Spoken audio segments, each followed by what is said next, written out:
Wrecking somebody after the race, yeah, you cannot do that. Wrecking somebody in the race intentionally, you're not allowed to do that. And more often than not, we have moments in NASCAR that you're not allowed to do and drivers get penalized from. In this video, we're going to be checking out more of those moments, just like when Dale Earnhardt Sr. wrecked a lapped car while leading the race. There in third, and you can see Irvin closing up a little, and ooh, he almost got taken there. Mike Wallace moved up on him a little. Oh, Greg Sachs getting tagged. He comes right in front of car number 3, and moving by is car number 4. Ernie Irvin got through it. Hard on the brakes was Dale Earnhardt, who brings out a caution here. What do you think of that one, Bonnet? Well, I'll tell you, they right up behind him, got into him. They got together, come off turn 4, give him a little shove, turned around right there.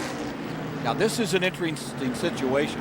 The flag is out, right, for the car that spun, which is Sachs. The leader by 15 seconds was Jarrett, but after a caution, this should bring Earnhardt, who tapped the 68 right up on his rear bumper.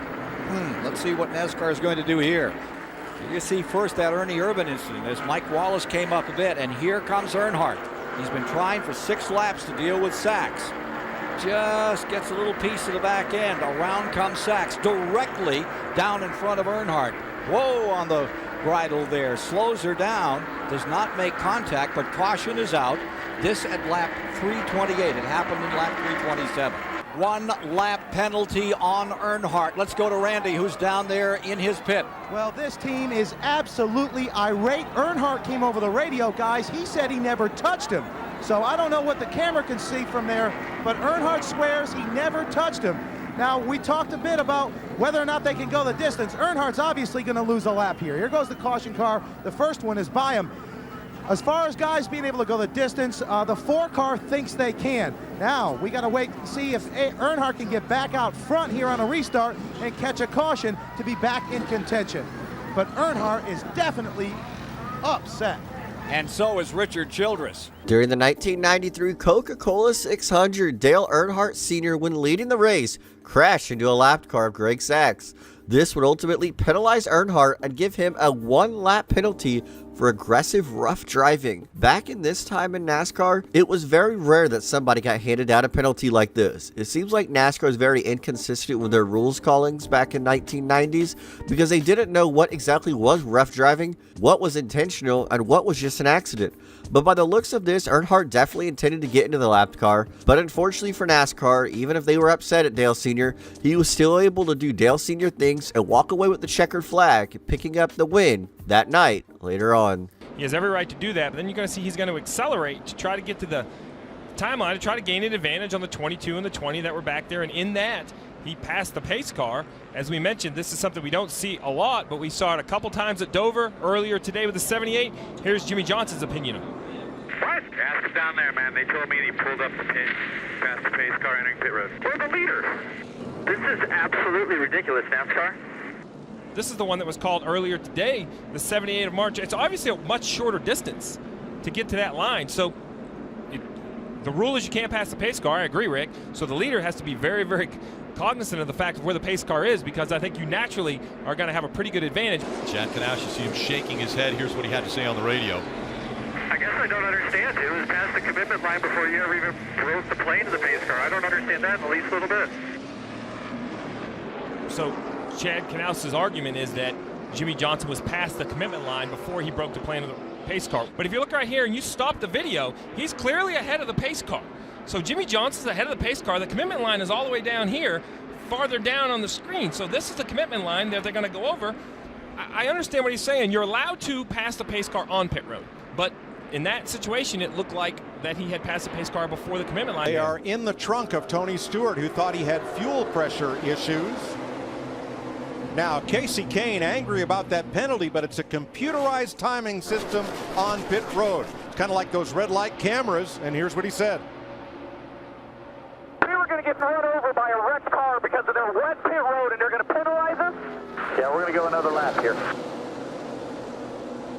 I feel for him. I really do. I understand we saw what happened, and it's a shame, but you know, the rules are the rules, and that's the job of the officials to make the calls.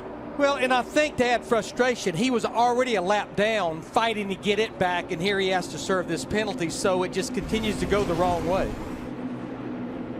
You're going to see him right here. He looks in the mirror and he looks out the side. Whoa, I got to get going here. And you see the fire come out the side after that. So he saw him coming. He knew he had to speed up or get rammed into. Then just moments ago, Matt Kenseth speeding on a green flag pit stop, lap 173. The penalty dropped him all the way back to 16th in line. He's going to be 13th on this restart, while his rival for the title, Jimmie Johnson, has been dominating, leading most of this race, and Jimmy in the lead with Kyle Busch to his outside, now coming to this green flag restart. Just don't make a mistake. Harrison's going to put the pressure on him. He's clearly a lot faster, but unless something happens, there's just no way you can get there, I don't think, although Harrison is running him down the back straightaway. Will it work for him? Slow car on the bottom, just nowhere for Harrison to go right here. He's stuck behind the 9. He's going to have one chance as they come out of turn 4.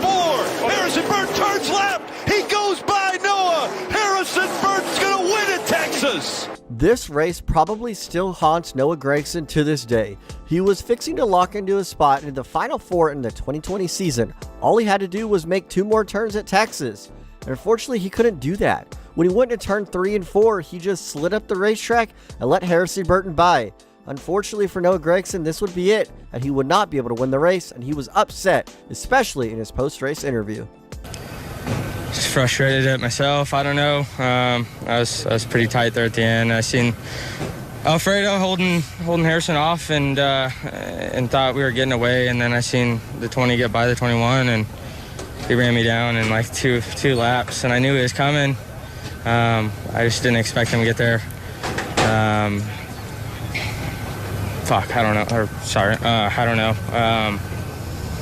Frustrated, but I'm thankful for my guys, Dave. Yeah, I'm shocked. I thought Noah had it won right here. I knew the 20 was coming, but as long as the 9 stays in the groove, I didn't think the 20 could turn below him. Obviously, the 9 got too tight. Noah said he did, and you know, as excited as I am for Harrison, for you, Jeff, for Kim, you have to be gutted for Noah. You can hear the raw emotion, and that's what sports and playoffs are all about. Right next to me. Just follow in a row. That's all we're going to finish here. That's Mike Wallace in the 7 car, Stephen Wallace in the 66, and David Stremme in another car owned by Rusty. Oh, we got a spin. It's a tap from Wallace. Right behind you. Oh, the big one in turn 1, heavy contact, cars in the wall, Stephen Wallace heavily damaged. There comes Kyle Krisiloff down, David Rudiman involved. See the intensity level coming up on these guys. We saw Mike Wallace look like he was going below David Rudiman right here, but they ran up on a slower car. Wow. Right. Man. That's Kevin LePage's 61 that Carl Edwards went up across the back of. And then it all broke loose behind him. Cars slipping and sliding. Kelly Bowyer is involved. Brad Keselowski, watch again. Oh, you see what happened here. This 61 was not up to speed, and it's almost like these guys moved over and didn't see him. When racing for the lead at Talladega, wait, that's not right. Oh yeah, Kevin LePage was like last on the racetrack anyway. Kevin LePage pulls out of pit road at Talladega in front of the entire pack and crashes them. Yeah, you heard that right. He blends right above the yellow line when the entire field was flying by him. This took out multiple contenders and even popular drivers like Carl Edwards and multiple other Cup Series drivers in this accident. This was probably the stupidest thing I've ever seen somebody do, and Kevin LePage even blamed his spotter for this, and it was his wife, so I assume that didn't go over well.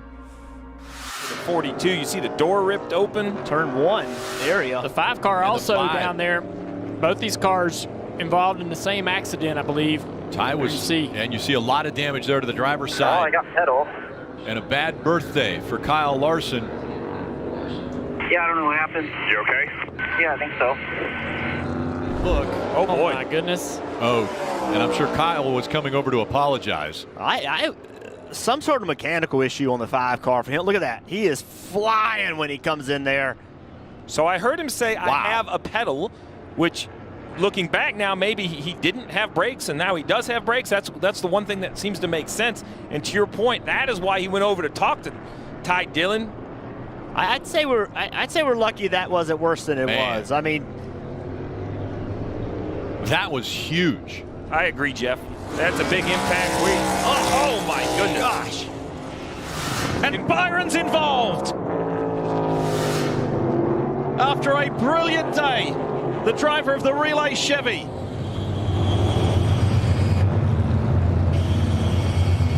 Oh, wow. Oh, my goodness. No idea that he was pitting at all. Many times the spotters will signal, wave their arms, I'm pitting, and clearly no communication from up there. William Byron just had no indication he was going to pit. Look at John Hunter Nemechek sideways down pit road. Oh, that's ugly. Trying to figure out where that 10 is in reference, Jeff. Is he higher than others that have come to pit road?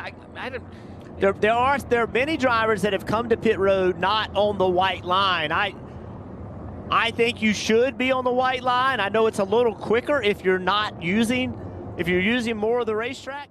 Something you're not allowed to do is you should not be able to just completely stop on the racetrack trying to make pit road. I understand this is a weird coincidence and a weird situation that probably won't ever happen again or for a very long time. Ty Dillon was making a pit stop, and unfortunately for William Byron, he was not notified by a spotter, and Ty Dillon also didn't put his hand out the window to signal to Byron he was coming to pit road.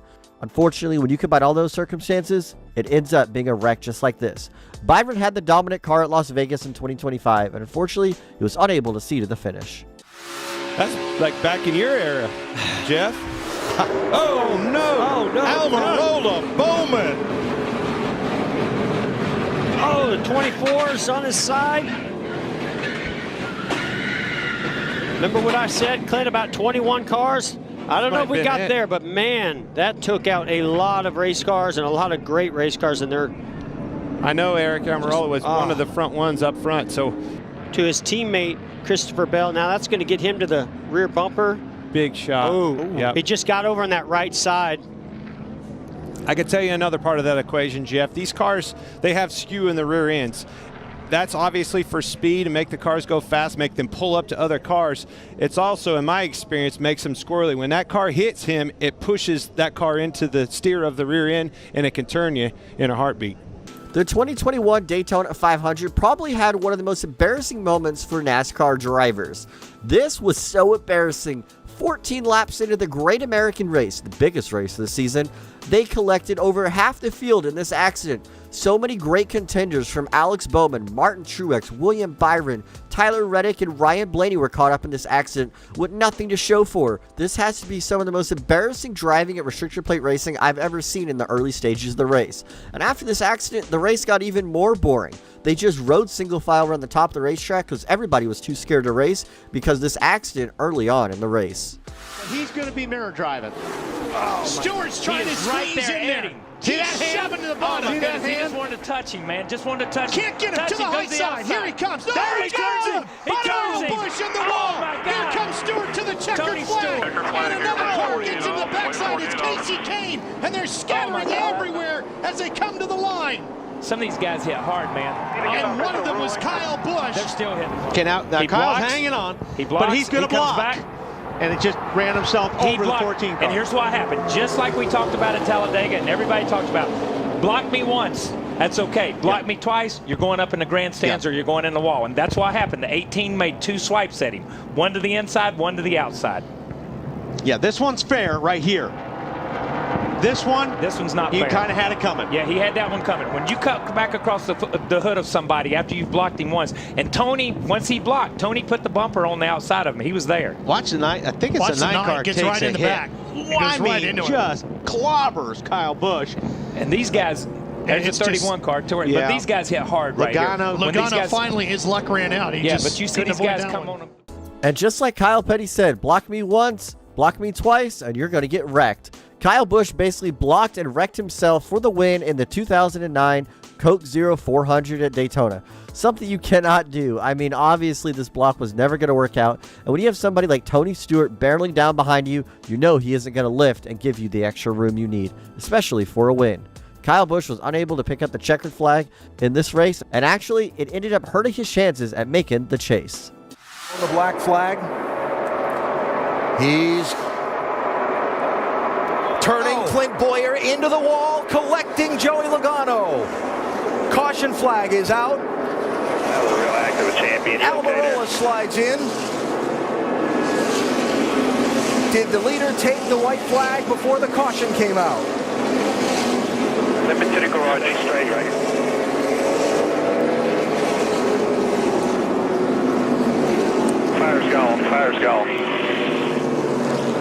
right, the fire's back. Late laps retaliation. Fire if you want to stop right there. There's a fire truck that gets to you if you stop right there. Yeah, this one definitely tops the list. Jeff Gordon takes out Clint Bowyer when Clint Bowyer was racing for a championship because he kind of just got his feelings hurt after Bowyer put him in the wall. Clint Bowyer was racing for a lot more than Jeff Gordon was at the time, given the situation on points, and Jeff Gordon just wiped Bowyer out.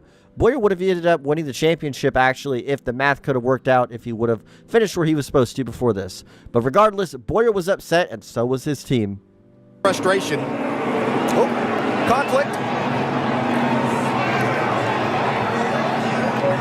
The crews are in it.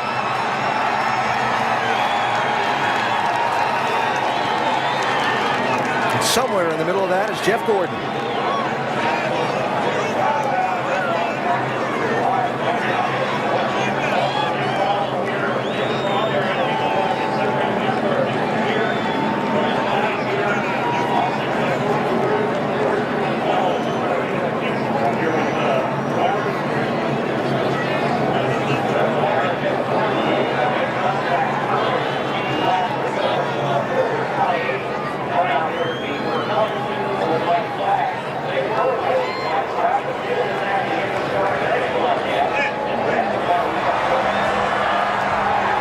Clint Bowyer wants his opportunity at this. Can't really blame him.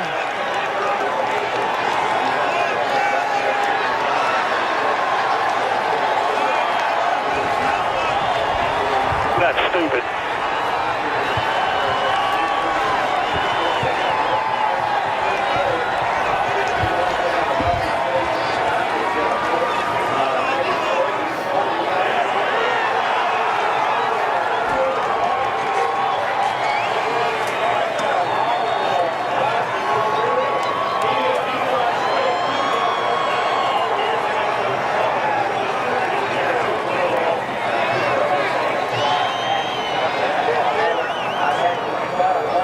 Well, the tempers have boiled over here in Phoenix after late race contact between Jeff Gordon and Clint Bowyer, and then a payback.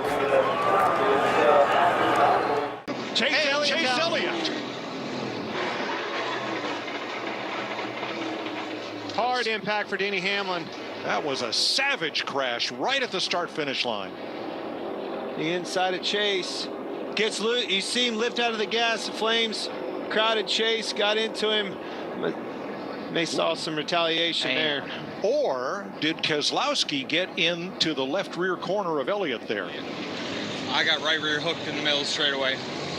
Did you think there was any kind of retaliation there, or what was the deal? What led to that? Yeah, it's a tantrum, and he shouldn't be racing next week. Right rear hooks are absolutely unacceptable. I don't care. It's same thing Bubba Wallace did with Kyle Larson. The exact same. He shouldn't be racing. It's a tantrum. In 2023, Chase Elliott would be suspended for one race after intentionally crashing Denny Hamlin. This came after Chase Elliott was hit in the wall by Hamlin, and Elliott immediately retaliated on the front stretch. There's no withstanding this in NASCAR. You do not right hook somebody on a straightaway like this, and especially in a dogleg. Hamlin immediately said in his interview he wanted Elliott to be suspended, and NASCAR dropped the hammer down just 2 days later, suspending Elliott. Here comes the 22. He's closed the gap all over the back bumper now as they've caught the slower traffic. And around goes the 20, sideways in front of the 22. Kenseth slides. Caution comes out. The 22 was all over the back bumper of the 20 as they entered turn 1. I got slams when I come the first time. Joey spun me out, lifted my tires off the ground. Nobody would be suspended from this accident, but what would brew would be one of the biggest rivalries we've seen in NASCAR in recent memory. Matt Kenseth would be intentionally crashed by Joey Logano at Kansas for racing hard, and Kenseth wanted retaliation, and he waited 2 weeks later to do the retaliation. And Kenseth cleared by Logano, maybe no! Kenseth takes him out! Logano into the wall! Caution comes out and the crowd roars!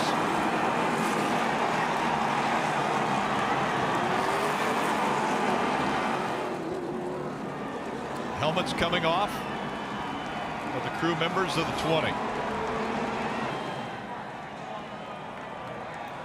once the favorite for the title. Joey Logano out of his car. Matt Kenseth out of his car. It will be an interesting trip to the infield care center. Listen into the 20 radio. Wow, man, I guess the right front went down there. You okay? Yeah, I'm okay. I flew right in front or something. In the last 15 years, 4 drivers have been suspended for on-track altercations. However, Matt Kenseth is the first Sprint Cup driver ever to be suspended for actions in a Sprint Cup Series race. These other 3 were either truck or Xfinity Series actions. So here really is the big question to you guys. Do you agree with the penalty? I do 100%. And I know everyone has had me on a Matt Kenseth witch hunt. Far from it. When I have broke this down, I didn't see what number was on that door. I didn't see what name was above that door. I saw what actually happened. I was a little confused, though. How come maybe just 1 race or 3 races the rest of the season? It was explained to me the reason the 2 races, that's how many races are left in this Eliminator 8 round for Joey Logano or anyone else to make that championship for. I hate it for Matt. I hate it for Jason. I hate it for that 20 team, but I think they absolutely got it right. And this is where the suspension part comes in. Matt Kenseth would be wrecked earlier on in the race and get his car repaired just so he could go back out there and crash race leader Joey Logano in payback from Kansas. Kenseth would use the excuse of he had a right front tire going down, but we all know that was not the case and that Matt Kenseth intentionally crashed Joey Logano in one of the greatest ways possible.